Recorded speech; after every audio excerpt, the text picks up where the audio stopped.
Hello everyone and welcome to today's Woodworking Wisdom. I'm Jason. So today what we're going to look at, we're going to do some lathe stuff and we're not going to do that much turning, I'm sorry. All right, so I'm going to apologise for that. We'll do some, but hopefully another good informative week. There's a few things in this we can show you.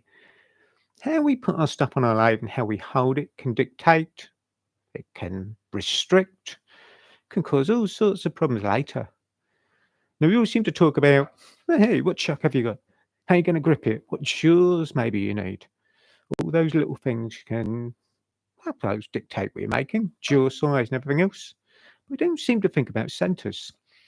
You know, my background here, been here a long time, I've travelled extensively doing different places.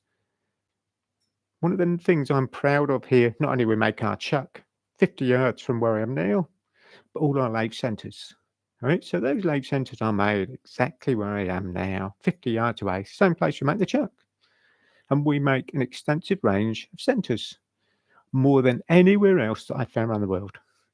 And that's something I kind of go, we should be proud of our centres. We do some really unique lathe centres. So we're going to bounce a few of those off you. Going to give you a few tips and tricks and things I've used over the years. So hopefully give you a bit of an idea. So let's just put the chuck out of the way for a minute. This video in reality was done about a month ago. I did it for some dealers around the world. And a few of them came back with, oh, that's fantastic. The guy that's videoing Matt at that point said, you ought to do that for a session. So here we are. That's why we did it. All right. Today we've got Ben giving us a hand. So we're going to go through a whole range of different things. All right. If you've got questions, throw them in. I'll try to answer them. Okay. Lathe centres. When you first get into turning, and my first lathe years ago had two centres. All right. Had this sort of thing. We had something as a drive centre with some teeth. We're going to go a bit more in depth in a minute with it. And something as what they classed as a tailstock centre. The drive centre, not too bad. The tailstock centre is one piece of metal. It's classed as the dead centre. Luckily, over the years, the manufacturers of the lathes have kind of gone not really as suitable as we'd like. And we put in a revolving centre. With the Axminster lathes, we even put in one of our revolving centres because they're better quality. This is a dead centre. Doesn't rotate, doesn't spin, one piece of metal. It is cheap and easy to manufacture. So therefore, that's why they do it. Downside with this from us, it burns the wood, creates friction. So you need to lubricate it with some beeswax or some grease, something that's going to help it glide, if you like, and reduce that friction. That can get messy. It can crack the wood. I've even heard stories of the brownie dust that's being burnt off, collecting underneath the lathe, collecting on those sawdust things that we all keep, and setting fire to things. So be a bit wary of it, okay? So your dead centered can have a use, but actually most wood lathes you want something as a revolving center, and we're going to explain that a bit more in a minute. So you have a drive center and a tailstock center, different places on the lathe, okay? Real simple thing. So how we hold stuff, as we said, can dictate that very nature of what's going on. So I've got this wood in my hand here. We've got 4-prong drive mark. I think you guys can probably just see the throat in the end there. There's 4 little teeth marks there. 1-inch 4-prong drive like we've just had. Can hold it. All right. I've got a recess cut after it. Now, this could be a little chair component. This is actually a peg for a coat hook we were doing with the guys' training session every week. Is it going to fit in the hole? I don't know. I can't test it. So if I get a set of calipers, I can measure it. Hopefully it will fit. Wouldn't it be nicer to have good access? So actually, you can test it from that very thing. You might want to do both ends. So the chair components will make exactly that scenario. So if you are limited by what you have as centres, it will limit what you can do work-wise easily and make more problems if you're not careful. So it'd be lovely to test it. They actually look exactly the same size visually. No, they're very different. This one's fractionally bigger. But I can't test that. And it's so frustrating, the fact that I've got a 1-inch 4-prong drive. So you will need other things. Okay. Centres then. First thing then, you need a size. Here we go. We've got to have this in reverse, haven't we?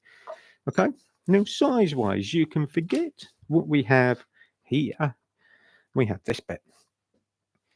Different size lathes. So my first lathe actually had a number 1 Morse taper, a number 2, a number 3. Now, there's different types of taper on this. Now, I've used the word Morse. So me and Ben had this discussion. He gave me a blunt answer. So here we go. Ben, let's go through this question again. Who invented the Morse taper? I said Inspector Morse.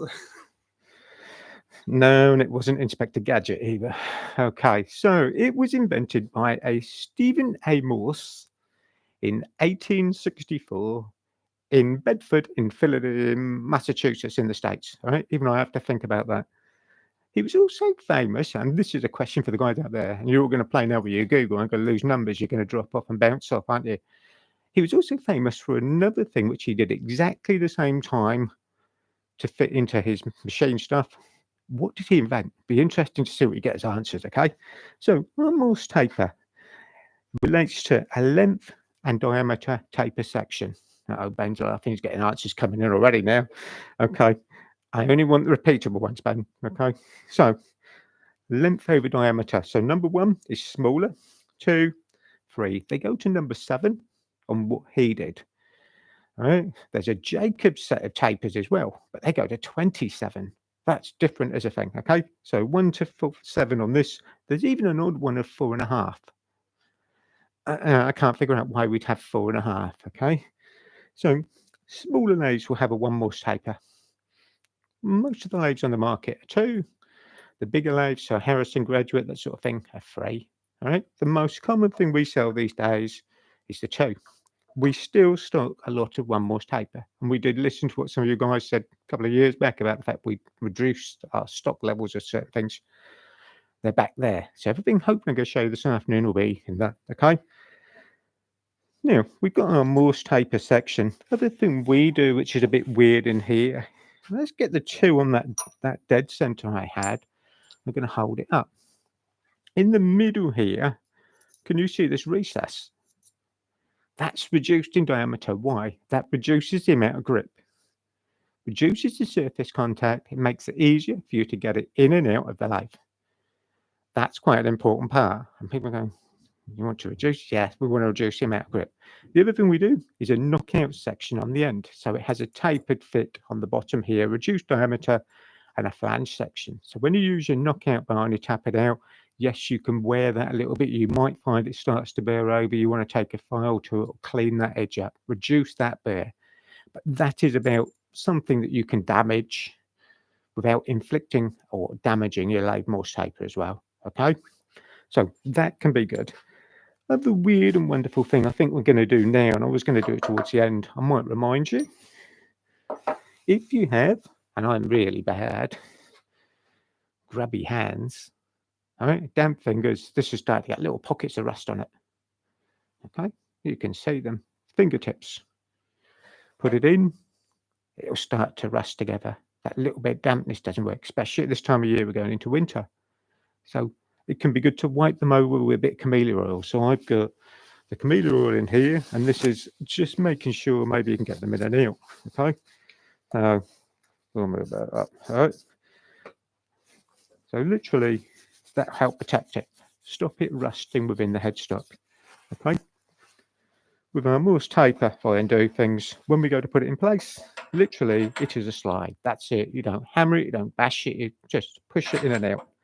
All right. The pressure of clamping stuff will grip it and hold it together. If you're not using your lathe for a long period of time, take it out.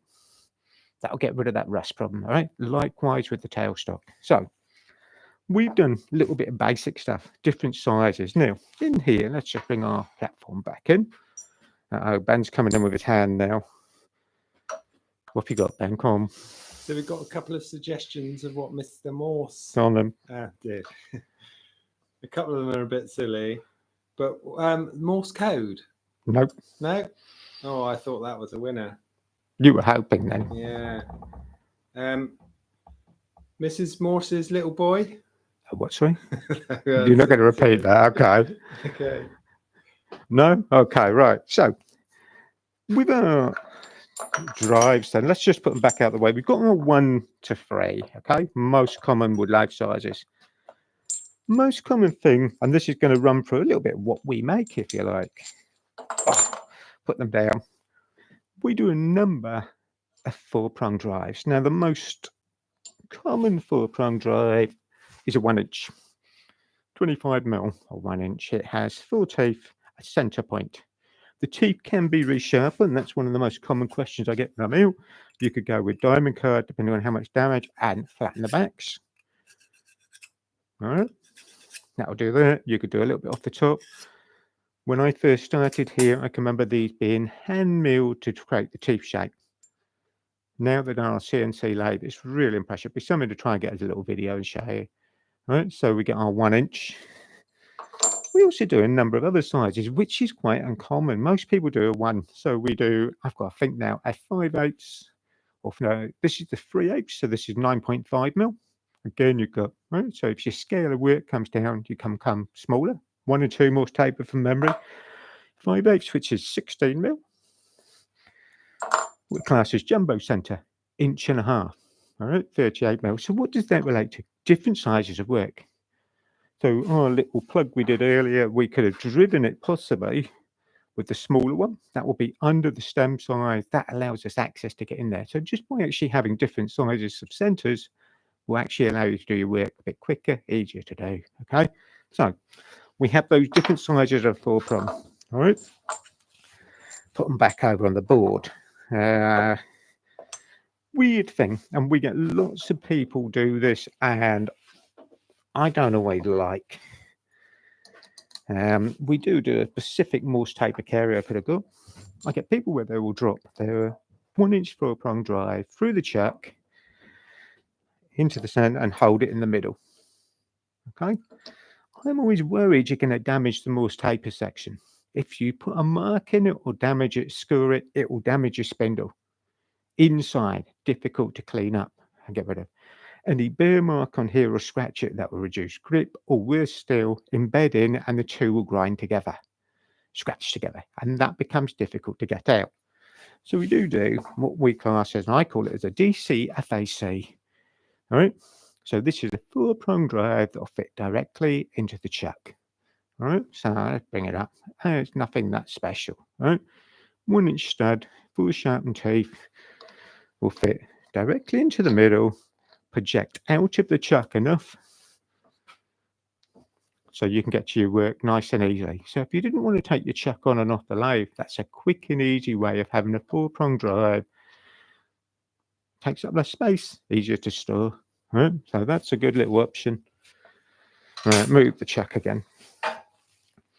2-prong drive. And again, was more popular than maybe now. All right.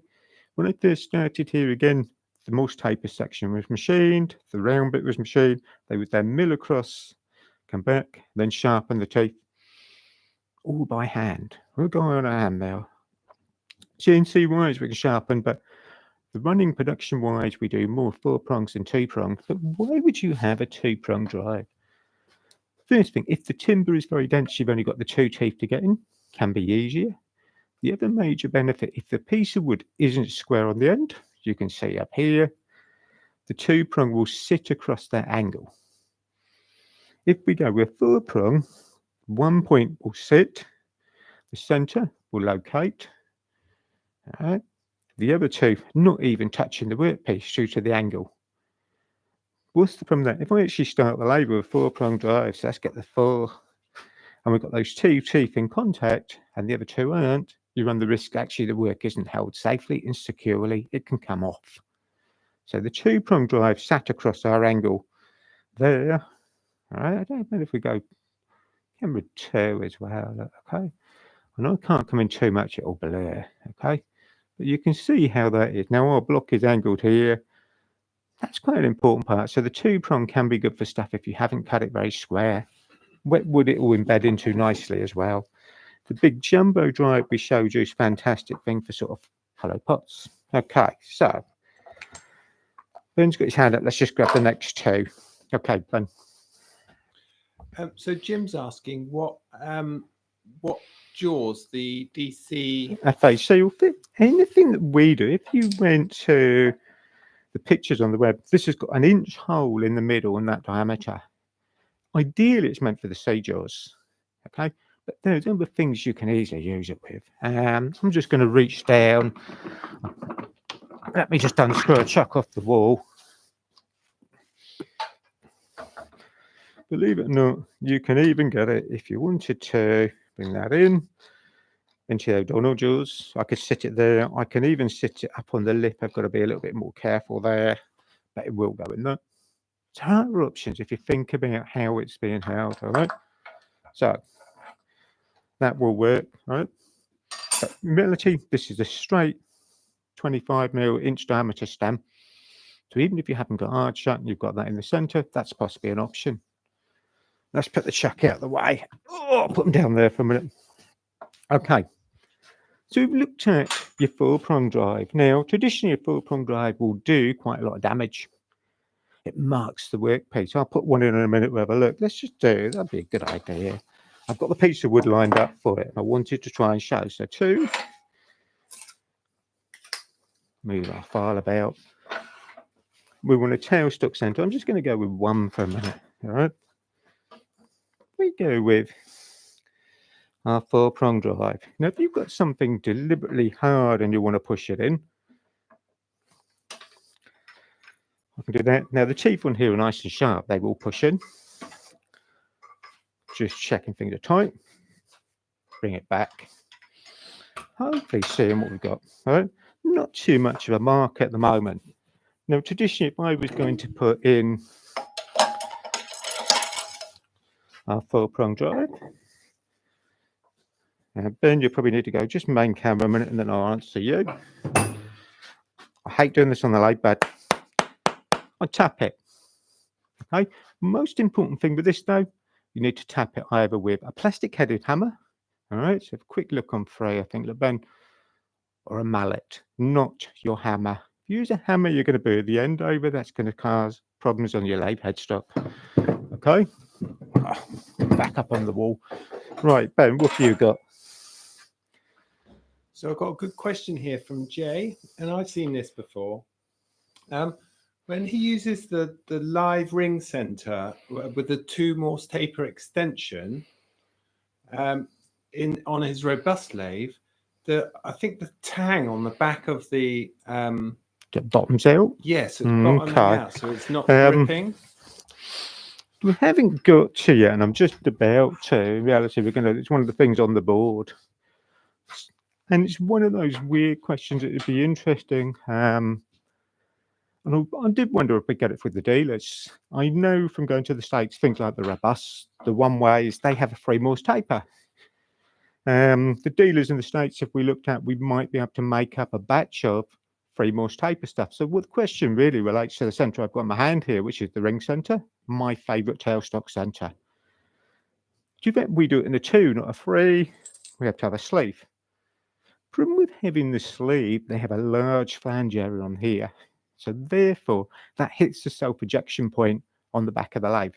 But even on the lathe on here, due to the fact we have that knockout section on here, if I put this in, look where my tailstock has got to come to. Now, this far out, isn't actually held. I can wobble it because it's hitting the ejection pin that's in the lathe already, so it bottoms out there. So I need to make sure, in this case, that I'm far enough forward that it does locate.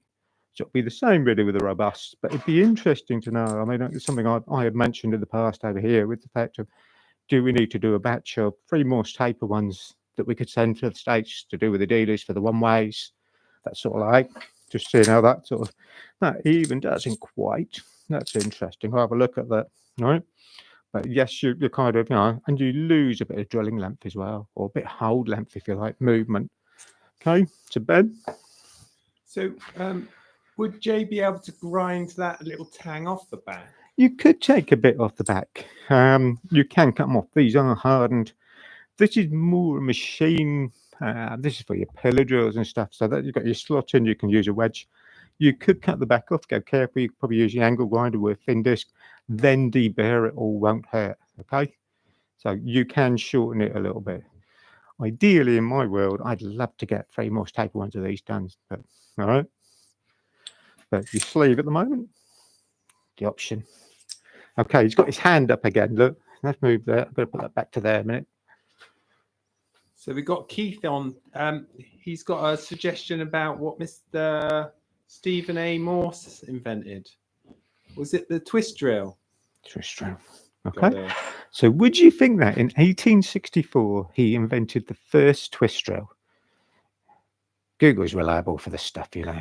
Okay. So he also did a twist drill with a Morse taper section that meant his machine shop could work quicker and more accurately by just changing the drill and the Morse taper in the lathe or the mill. So that sort of scenario. Up until 1864, they didn't have a twist drill.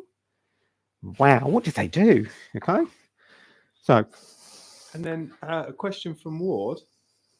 He's asking, why is the base of that 3 Morse taper shaped like that instead of flat? to the base of, Yeah, that Morse taper with so it's the got a tang bit on the is end. to do more with engineering lathes and mills. And that's the scenario. If you take the Morse taper stuff, originally was all to do with more engineering stuff than wood turning. Traditional wood lathes, if you went back to, it was a cast iron thing, or they didn't tend to have a Morse taper fitting. The old pole lathe had 2 bent nails in almost as a drive point. So this is something a bit different. So with engineering stuff, this is more to do with that. This is the knockout facility that works with the wedge. So on a pillar drill or lathe, if you're going to knock it out, you'd actually use a wedge on certain thing on your mill. Depends on, then obviously things got more advanced on mills, they had drawbars, had all sorts, but it was to do with the knockout. So it's basically an anti-dent flange again, so you don't bear it over. So that's why I kind of said, if you're going to cut a bit off, go a little bit careful, make sure you take the burr off the end. It'd be worth leaving a little bit in the center. You will find inside your tailstock, it comes down to where the barrel is, that's still hollow. You could almost maybe cut it to a point or grind a bit off either side, but be careful you take it off the right places. You don't want to get it stuck. All right. Okay, so we've got our drive center. Lost a bit of wood now that's down there. Okay. Your 4-prong drive, you can bash in it or give it a good start. We all know if you use a 4-prong drive, it will start to wear a little bit and grip. So you stop your lathe, you take it down to something, you wiggle it. That's my best way. It will start to wear a little bit as it digs in. So over the years, the 4-prong drive has been there. Oh, wow. 20, 30 years from my lifetime, up until about 7 or 8 years ago. And I know Sorby probably came out with the original one of this. So we do a Pro drive. A little bit different. Let's drop one down. This is adjustable. So if I take it apart, you'll see the adjustment a little bit more. Reason for the label on the little table, it gave me something for the cameras to focus on better. So if we undo, got the 2 screws. Let's take those out. If I gently turn this up, I've got the other components. Now this is exactly the same in the smaller. So next little question then. The body of this, and I didn't bring one in with me, okay? I forgot. I should have bought it. It's made of stainless steel. All the other centers we've looked at are a mild steel, okay? So why is this made in stainless? I've got one other we'll show you in a minute. In reality, stainless can be actually machined to a sharper point. So each of the teeth here, they can actually sharpen nice and accurately, and they will stay sharp longer. Okay. If it's done in a mild steel, they lose that edge quite quickly. Hasn't got that retention of the steel. It tends to bear over. So that's why these are done in stainless. Downside, my point of view, they cost us more to machine. It's a harder material. It's also more expensive. The other good thing, won't rust. So I can handle this as much as I like. Okay. So we've got our center bit. So the point again goes in.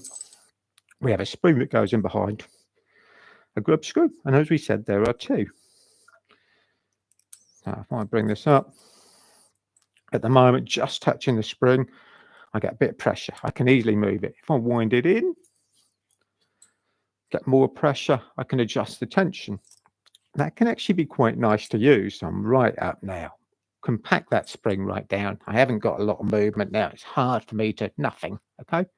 Yeah, go on, Ben. Go back to 2. I can see you just right. I've got a tiny bit now. So it'll dig in further as a point. If I bring it back, easy for me to move. What does that mean? It means actually I can load the workpiece, and we'll set one up in a second. It'll be difficult to show on the camera. I'll explain it. Let's put the other lock screw in. So the other screw, all I'm going to do, just gently take it up to the bottom of the other. That's it. Lock it off. If we put this in, I'm going to move the smaller one for a second. Oh, our bit of wood. We'll go back to our tailstock. Now on the headstock end of this, if I put it in, one of my joys with this, I can mark it. Now at this stage, I'm off center, and I know I'm off center deliberately. But actually, I could spin the work. So if I loaded for middle, how about that? I can rest on the spring pressure this end. I can turn the work to check if it's balanced. So I can make sure it's not out of balance. And it's a great thing that I can do. And I know I use it a lot with the students. If I wiggle it over now, this is off of balance a bit more. This end wiggles. Let's do a little bit more. The weight now, you can see it drops down. I've still got a little bit of pressure, so I can hold it. So that spring pressure pushes up. Let's get it back to center. That's good. Then I can have my tailstock pressure. So that spring pressure can be really useful. The other good thing with the spring pressure on the drive, this point drops in, the teeth dig in, the center point doesn't damage the workpiece. It doesn't split those fibers because it's dropping back into the work or into the holder. Uh-oh. I knew it was going to be that afternoon. Hunt the knockout bar. So, on the two sizes, something bigger, something smaller. Oh. Right. So I've got to think now 22 mil. I think the smaller is 16 off the top of my head. All right. But really useful. And I know when we did the Windsor chairs, mainstream thing to put on the lathe, especially the drive, gave good grip. Doesn't dig into the fibers much, does less damage overall, more teeth gripping, got more support, more positive drive. All right, all those little things add up. And the other thing, like I said, that stainless steel really made a difference. Something more recent than that, a 6-prong drive. Now again, this is stainless steel, and this is the one where I had to go and ask and go, why are we making these in stainless and not the 4-prong? Because the teeth are a lot thinner again. So therefore, if I want something thinner and sharper, needs to be harder material. So that's about resisting that burring over. Again, beautifully sharpened, nice sharp fin on these. So actually they penetrate into the work really easily. Fixed center point though.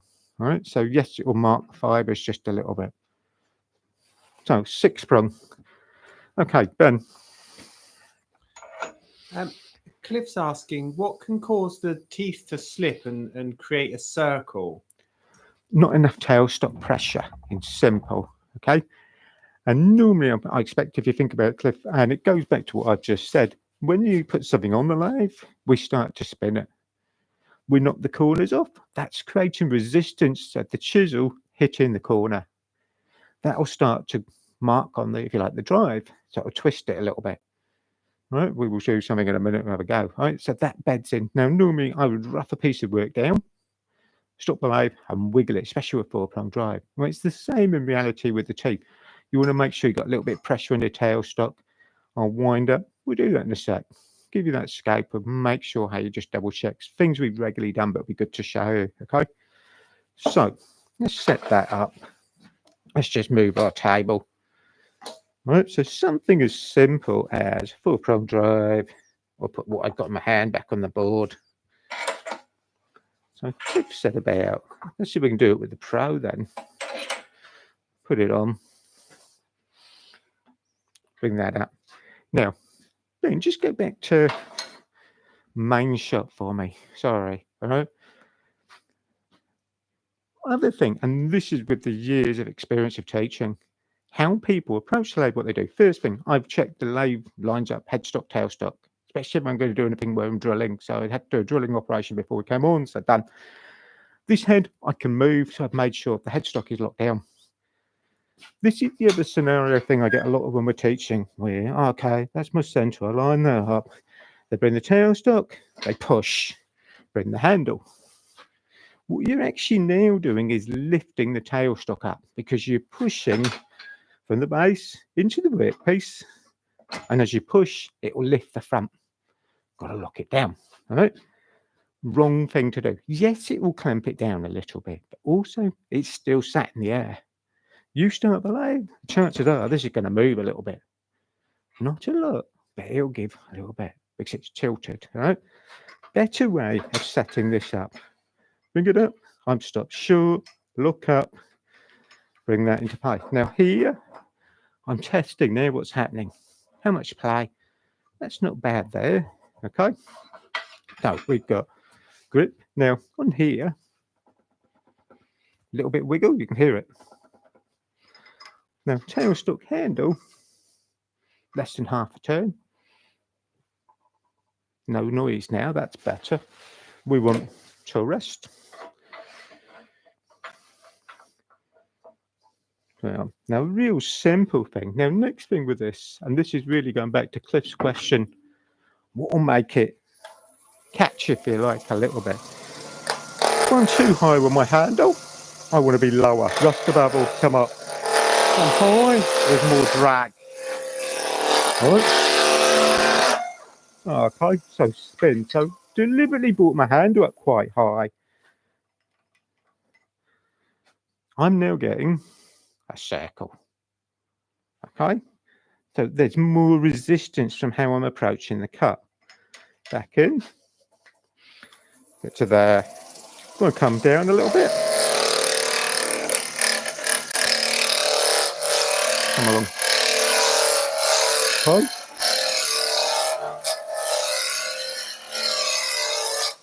So that approach of maybe cutter height and also amount of tension on the tailstock is important. Now, even at this stage, I've got no play now. That's good.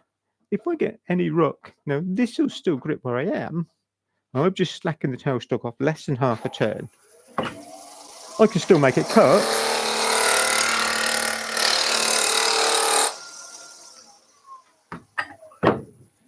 But I'm actually now,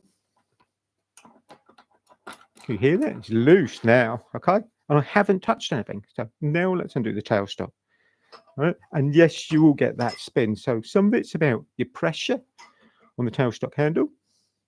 Tool approach. Remember, rest that bevel before you try and make that cut. If you're coming in too square, you're hitting or smashing those corners. Okay? Things that mean you're coming in too square. Got to get that relaxer, bring your handle up and down. That's important. All right. Height of the lathe. I always nag about this needs to be elbow height. If it is too low or too high, you're going to vary where your handle is. Most people, if the lathe is too low and they're quite tall, and I don't know how tall you are, Cliff, you might finally come up with a handle because that feels comfortable for your body height. All right. So things like that can play a part. All right. So we've shown you Pro Drive, but actually, even with that, if we go just to our camera and we've got a couple of slip points here now, you can see those round rings, but we haven't actually got into the fibers very far. I've even had people do that with a 4-prong drive where they slip it and they dig it in, will affect it. Okay, so that amount of grip is quite important.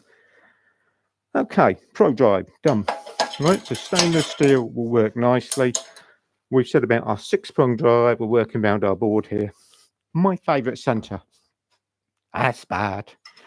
It's a real funny way of phrasing it. No matter where I go, especially on this sort of match pair, you guys have seen these regularly. Ring centres. No matter where I travel to, I have to take a revolving ring centre. This doesn't split the fibres, so the tailstock, I'll try and do it in a minute, but the headstock one, exactly the same. We've got centre point, a ring, a little flat in between. Okay. I'll focus on when we do the tailstock ones as well. We'll bring both back in together, okay? So quite an important part of kit for me, those two centres, all right? So we'll come back to those. We now have countable, which is like a 4-prong drive for drilling a lamp. Now we'll see when we get to the tailstock, I will do something with that because I want to show you the tailstock one. I'm trying to be quick because time's flying on. They got my quiz right. That's good, isn't it? Okay. Light pull drive, okay? This was, and I think we used to do, I know Craft Supplies in the States still sell this. Dell Nish wanted years ago a light pull drive. So this had a tapered section that comes down, different size diameters. So all I've done for my light pole is drill a hole. It is friction fit to push on. So you drill all your holes first. That's paramount, okay? Get it on there. So we get a hole all the way down through. I've got a recess hole. They need to fit quite tight, so you need to measure the sizes. If you've been watching what we do regularly with the videos, you know that we did, let's have a look, I did Christmas ornament last year. I've just knocked the top off picking up. That's how I held it. Colwyn regularly uses light pole drive to hold those projects. So don't go thinking it's just for making a light pole. The guys in the States, lots of the places I've stayed, they don't have a pool, has a switch. Over here, we have to have a piece of string that this goes on to. This looks nice in a lump of plastic. So that's why that came about. All right, so your light pole drive can be quite an important part. Bottle stopper arbor. Let's move a few things back. Move that out. So the bottle stopper arbor, again, we've got that. We have a threaded end, have a nylon cap. Let's put that into there. Now, obviously, as we've kind of said, I've got the one I could have used set up. My woodwork, I will drill the holes in, put the threaded rod in, screw it onto that. I will bring up a tailstock center and turn my shape. Now again, the guys that have been regularly tuning in will know that I adapt this heavily. I have a cone drive I can put on. Right, so again, all I've got now is a bolt that's longer that'll fit in. So this will go into, say, a hollow pot I've finished, so I can reverse it. I have one there. This is my salt and pepper mill drive. Has a rubber O-ring on the bottom. Again, it goes in. That compresses on the rubber O-ring, gives it a little bit of grip, stops it burning. How self-centre it, having drilled all my holes, means I've got less material in the way around it when I'm working. More access. No chuck with jaws or anything else holding it. I've got more access to do that work. So that's great. So something as a simple item that I can interchange, really good. Last one I did with it, the wheel and the car. All right. So we did the car. That's how we did those plywood wheels. We mounted them on here, made it simple to do. So my bottle stopper arbor regularly gets adapted. It's taken out. Okay. That's my one there, one. Okay. Ben's got his hand up, so let's go to him. I'm trying to be quick, guys. We're about halfway through. We're about half our time. Okay. So a question from Jim. Okay. He's asking, what would you use in the tailstock when you're using the light pole drive? We're going to do. Okay. At the moment, just focusing totally on the drive sensor. So I'm working around the board. And again, we did exactly the same with the dealers. So the last thing really, let me have a quick check on there. Yeah. Is pigtail arbor for polishing mops. Okay. And again, some of the stuff we haven't really said. When we first started doing stuff, especially when I worked here, me and Colwyn used to use polishing mops when I started. I think Colwyn introduced me to using polishing mops. We used to use a mop arbor that fitted onto a bench grinder. We'd hold it in the middle of the C-jaws. It would come out about 6 inches, and you'd be holding on a little 1-inch diameter stem here with a big 6-inch mop. And you just kind of hope it stayed in there. I can remember having the conversation with the tool guru here, if you like, a little bit, who was really in charge of all the engineering stuff at that point, and a force behind what we're looking at now, a guy called Mark Vincent. We said to Mark, can you make something with Morse taper and a spiral thread that gets bigger as you come up? Yeah, we can make that. There it is. All right. I sold lots of these, but love this because it's so safe. It's small, compact, straight into your lathe. Give it a tap. Now, this is something that we said you don't need to go beating on your lathe too much. Tap it in. Stay there better. You can bring the tailstock up if you like, but it does need a tap just to make sure it's in there, okay? But real important piece of my kit as well. Again, for the guys that know when I go to the States, this goes in my bag. All right, main luggage, a couple of mops, some compound, because I like to have stuff ready to go, and that's so easy to find. Okay, so I'm going to do one other drive center, but this is weird because I'm going to put that in there. Now, in reality, this isn't a drive, but it gets over some of my problems. We do a faceplate that has interchangeable dog type teeth. Okay, I've taken the screw chuck out the middle. This fits the C-jaws. I've got the little drive dog teeth, which are sharpened, okay? There are 3. Again, this was something that took a bit of nagging years ago. Could we make something like, okay, we'll have a look. So, what do we want? I have a block. I've marked up a cross. I think you can see it on there. I'm going to stick my head in the way of the camera just a little bit. I'm just centralizing. I'm looking down through the middle hole.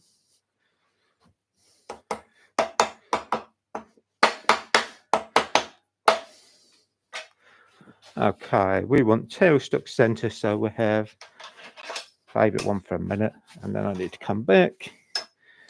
Got everything on the end of the lathe bed that's going to fall on the floor in a minute. We then want move our chuck up. That goes in.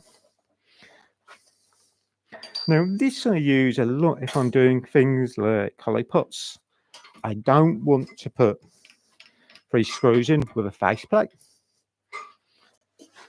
Just checking where we are. That looks tight. So this is a piece of pine, bigger diameter. Let's have a different tool rest. A slightly bigger robust rest will be good. Just checking our diameter and where we are. Bring the speed down. Let's go roughing gouge. So I handle down light to start with. We could have cut some corners off with a band saw. I want to give you that resistance of this coming round.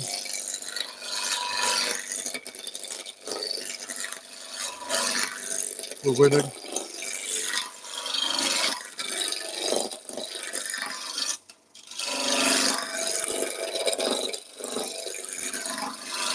Couple of knots in this. Okay.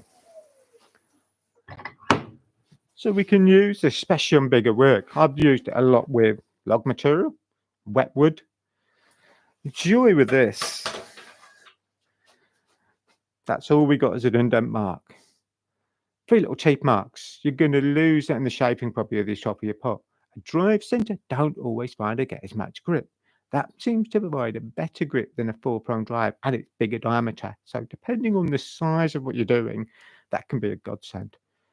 My size, I've done monkey puzzle bowls at about 16-inch diameter. That's my initial drive point. Quite adaptable, that. But something that we don't always think about as a drive centre. Okay. Put them out of the way. Now, we've done drives. Put the chuck up on there. Tailstock centres. The most common type of centre we probably sell is the standard centre. Oh, again, just trying to get you something as a focus point. So 1 and 2 Morse taper.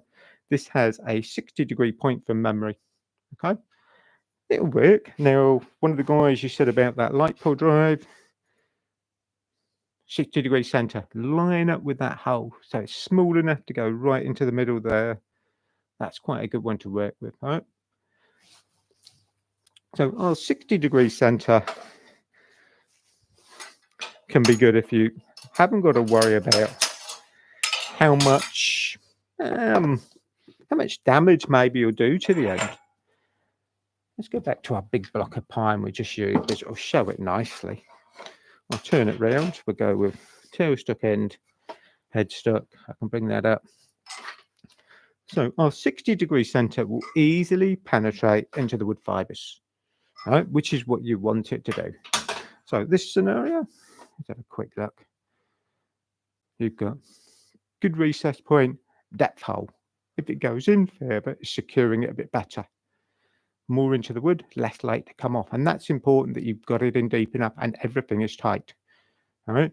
If you haven't got it tight enough between centres, with all of that bit of work that's skid off and you get a line across here, it's important to check. Could be the drive end, could be the tailstock. So that tailstock handle tightness is important, as is the side tailstock. Right? So the lock handle actually to lock the tailstock in place before you start. But that will produce a little bit of a hole. Now, if that becomes a critical aspect and any centre with a single point will split the fibres a little bit as it penetrates. So it depends on if that becomes critical. Some of my work, so the finials on some of the boxes, definitely I don't want that happening. just trying to see the collar. Where's it gone? There, nearly off. And the things you can adapt this with, there is a collar that'll fit over. Okay, that'll drop on. So the collar turns this into a ring center, which is what we're going to look at in a minute. That will limit the amount of depth this goes into. Quite an important part. You can also use it as cup center by spinning it around. One of the questions regularly get asked is, why couldn't it be magnetic so it's stuck on here? And I had that very question with Mark. Why couldn't we have it magnetic? Because due to the shape of it, that cannot be made magnetic. Really? He said, how it's got the side with the hole, they can't do it. Oh. So I was quite gutted that magnetic would mean it doesn't fall off and go in amongst the shavings and you hunt for it. So ring center can be good, right? Like that. Okay. I've jumped one. Okay. Let's move. Multi-head. All right. And again, we've focused on this a lot. This has got an undoable collar. We can take these out. One there, 2, 3, 4, 5, 6. I've got to get them out of my board. Different centers. All right. Just spin that round a little bit. I'm just trying to see where you are in a minute. Ben's just gone to do, and he's going to get back down. I've got it in my back pocket. Okay. Thing, just go to 2, I think. So we've got point, ring center, cup, conical, which is bigger, or pipe center, smaller point, and then mini faceplate. So there's 5 or 6 different fittings that will fit into this. The collar we can undo. You can bounce where you like now, mate. All right. That'll come on and off. So whatever I put in, you get the 2 little Tommy bars that go in here, take it out, that pushes that in and out. I can also undo the collar, and underneath here, there's 3/4 16 thread. So same as record lathe. So I have things where I've used it at home. I'm going to grab it because it's set up. I have faceplate with V-block. So that will screw on and off. So I can use this as a drilling block to drill a cross grain. So that's really useful. You've seen that on the work holding video we did. All right. If you haven't seen it, go back and have a look at that work holding video I did probably about 1.5 years ago. Real good way of working, but things that are adaptable. Mini faceplate we've just said about, you can make up cup center, fit in. So this will fit inside something like a goblet. So we've got our goblet head. You can make it to fit. So you can design it to solve specific problems that are coming up. Little conical one, or cup. I can use it with something like a rubber ball. All right. I've even got a faceplate. So you're kind of getting half of this stuff is my stuff from home, where I've designed stuff to solve certain problems and do certain tasks. So it's a way of getting over some of those holding restrictions where you want to grip it from the tailstock, but without marking it, maybe without putting a point mark in. All right. Which leads nicely to, gotta get this right, Andy Smith. I got it. All right. Andy did something nice for me this week. Ben's going to red. All right. Here you go, but sent me this in. Now, this is very similar to our little faceplate. Okay. So he's designed this sort of fit in to here. I've already got something similar. I've used our faceplate with the green thing, which is a 3M rubber pad. Now, this is just a pressure pad. Okay. So you can, again, start to adapt stuff. So in the tailstock, you've got a little rubber pad that sits on, bring it up, doesn't mark the work, puts a bit of pressure. The rubber flexes a little bit. Really good. So things like that, quite adaptable to use. Makes it very versatile. Okay. Now, my favourite tailstock centre, the revolving ring centre. I know I don't get out very often, obviously. What a lion. He's got a favourite revolving ring centre. Okay. If you look at the videos that we've done, we use this lots. It has a little single centre point, flat in between, outer ring. That's all about providing pressure. Okay. Bring it up.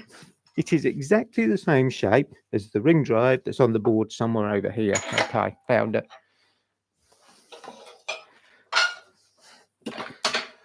What should we go with? How long we got? Okay. People are often shocked that this will grip. Now, I've just positioning the tailstock. We've looked at the side, roughly find our middles, bring that over. That's good. Bit of pressure. Now, this won't damage the fibres as much. It doesn't go in as far. From my point of view, definitely for the finials on my boxes, a godsend on the tailstock, because the fibres haven't split. They stay together. All those things add up. Just check we're clear. So let's do a quick and simple project. Need to bring up, just trying to get my left foot somewhere. So we're using the bowl gouge on its side, larger to smaller.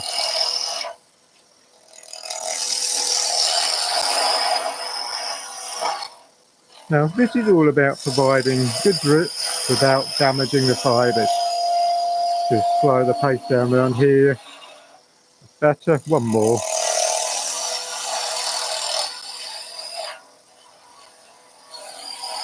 So our shape there. This end,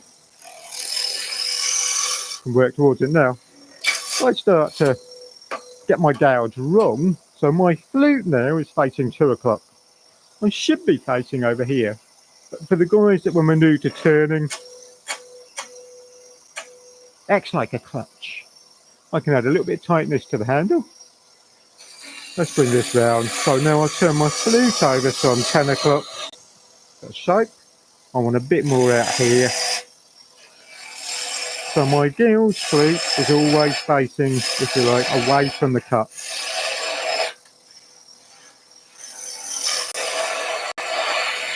We're working larger to smaller. As we come down here, I've got to make sure I don't hit this brick wall. But if we get the brick wall again, the clutch comes in. Okay? Which is fantastic from a teaching point of view. When we do 6 students and they don't know which way they're presenting the gouge, the slip thing on here, wow. Okay? Next thing, I've got good access either end. I can also do the weird thing of being able to turn the work round. Now, to sum it up beautifully, every wood turner should have a set of ring centers. Okay, that's how biased I am on these. They really do help me with my work. Now, that's a scenario aspect we've just done. Turn the work round, and everything's lining up central nicely. Again, I've got good access now to get into here. Naturally being right-handed, that's good. We've got our flute on its side. We can come downhill, join together. Again, if I get gouge wrong, it stops. So it's telling me I'm doing something wrong. Back in with clean up, get the flute to gouge right. That's better.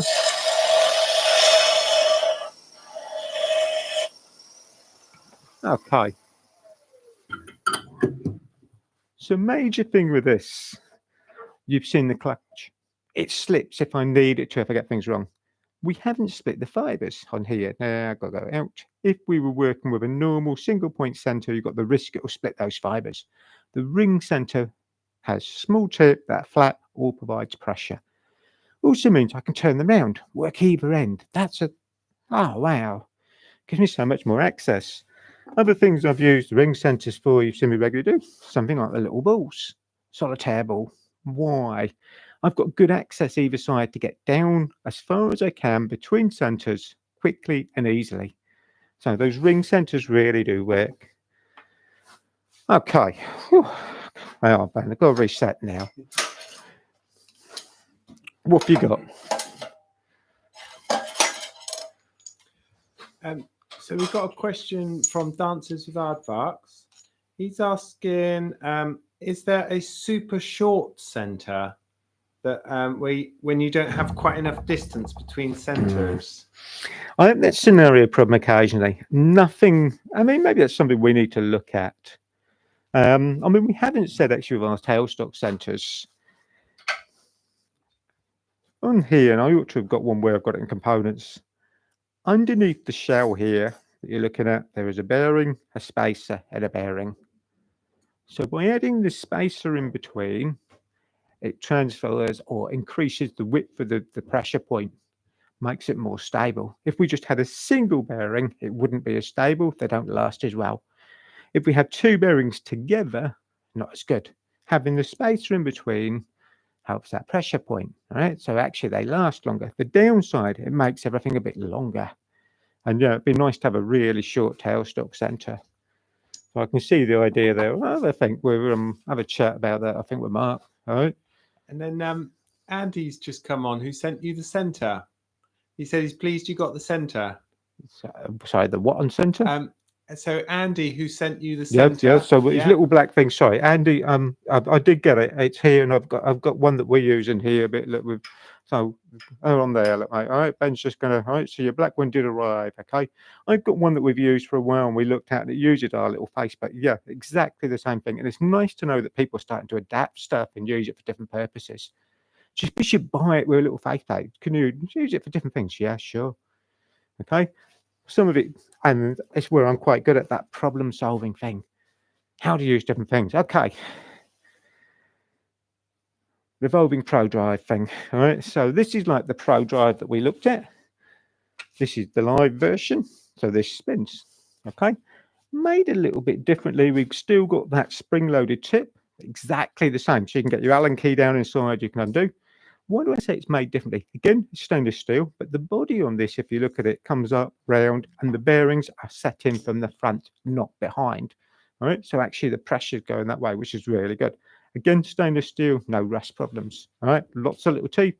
Again, haven't got that thing. Now I'm going to go back to one center we've just done.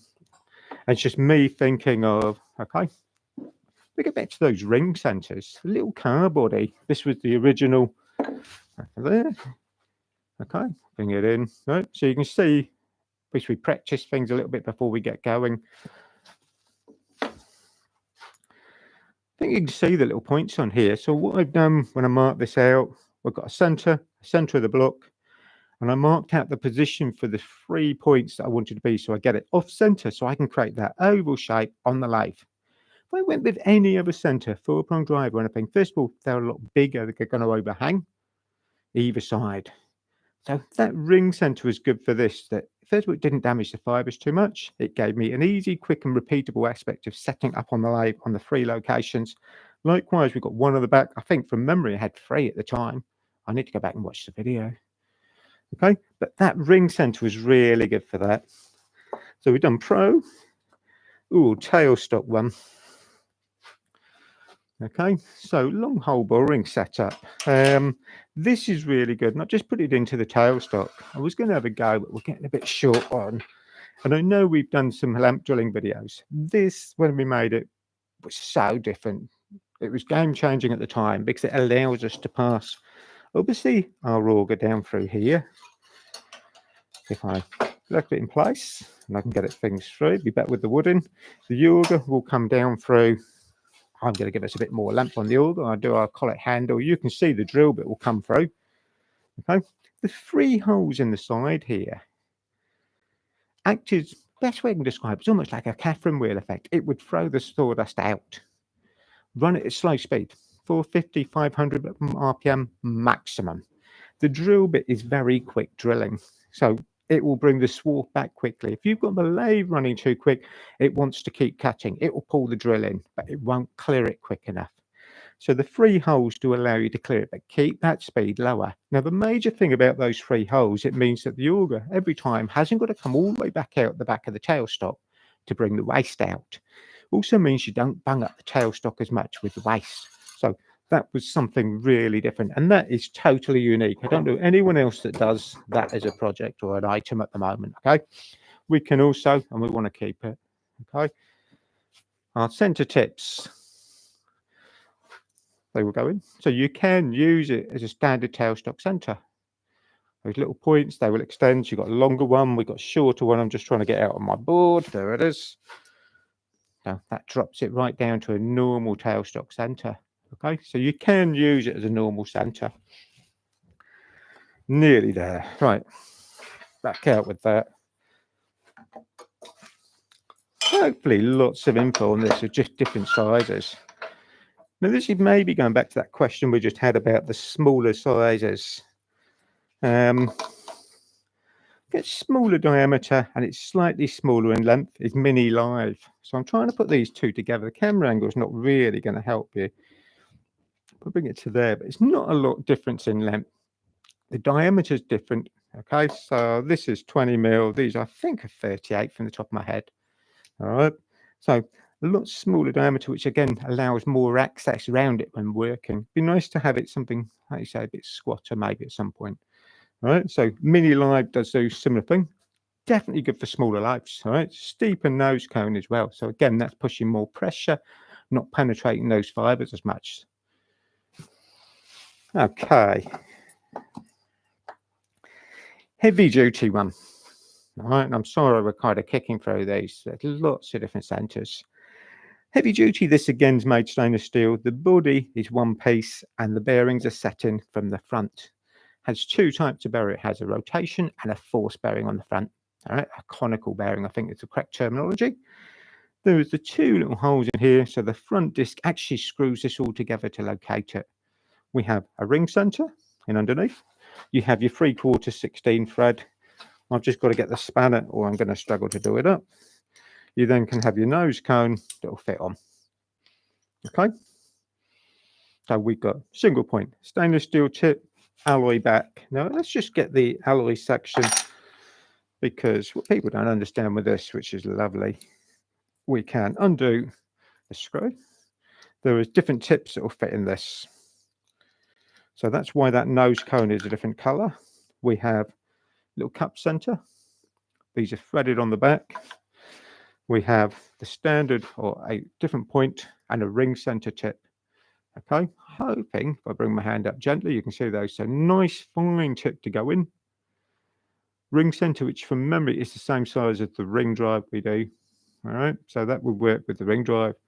Those again will both fit into and can be bolted in from the back. So they're really interchangeable again. All right. Like I said, the advantage with the heavy duty center, really the types of bearing and how it's put together.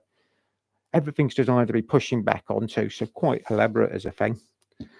You obviously get your spanner, which is just holding there. Just turn around. Right, Ben's got his hand up again.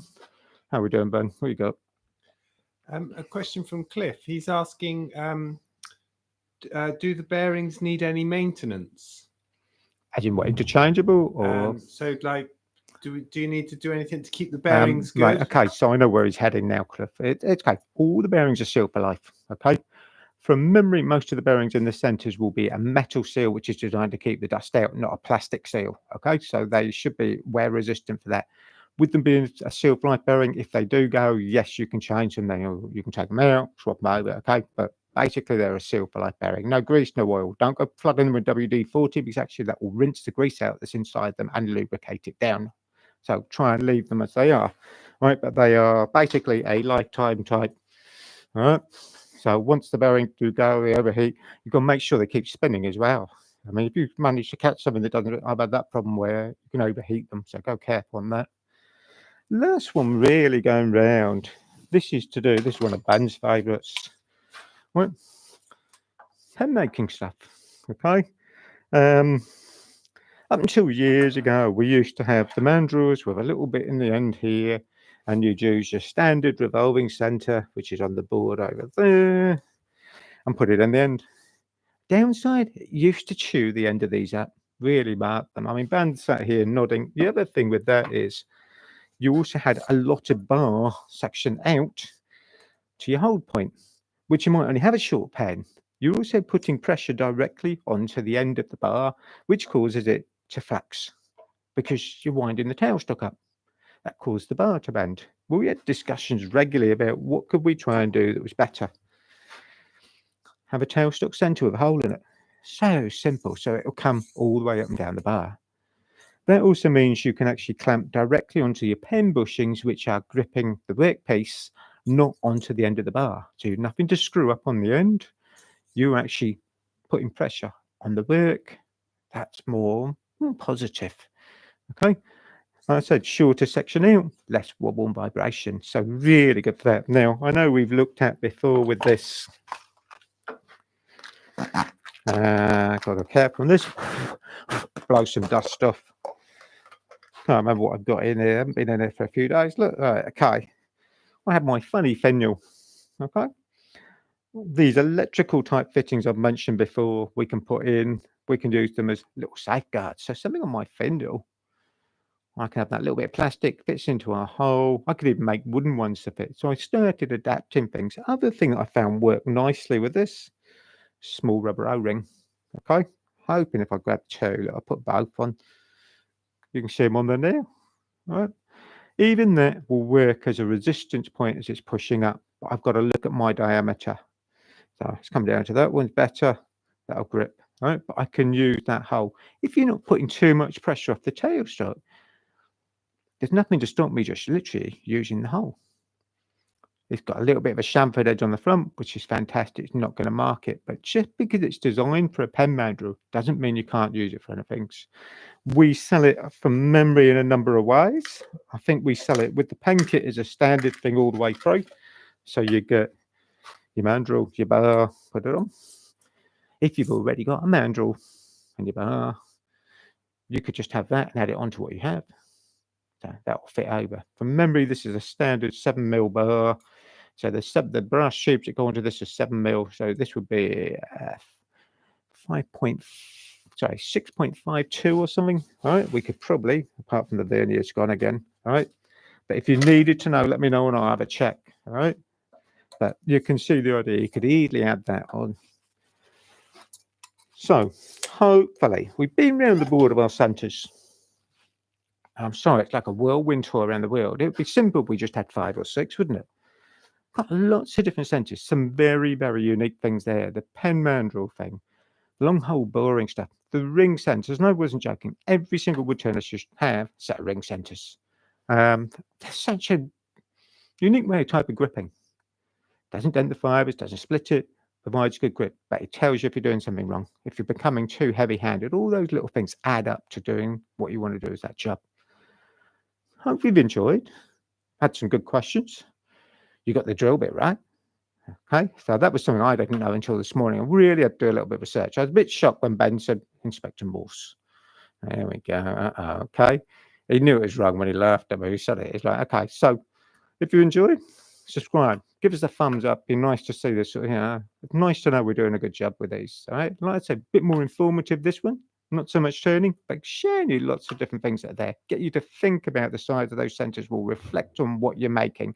Can restrict the workbeat before you even start.